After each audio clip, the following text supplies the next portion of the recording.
If you've seen Jurassic Park, there's a scene where they say, life will find a way. I cannot explain what I'm about to show you because it doesn't make any sense.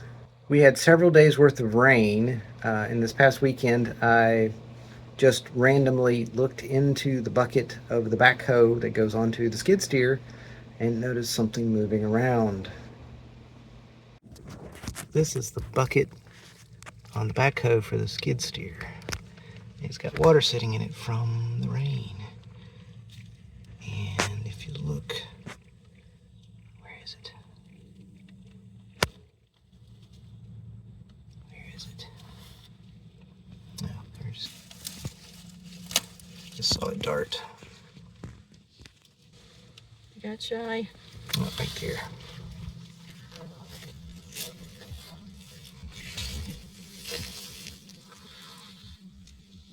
It's like a little fresh water shrimp.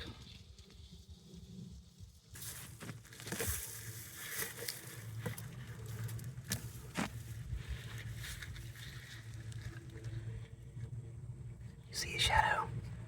Right there. This way you can see her in the middle. Right there. Thanks for watching. I hope you enjoyed it. Too many hobbies, not enough time. It's a theme song, y'all.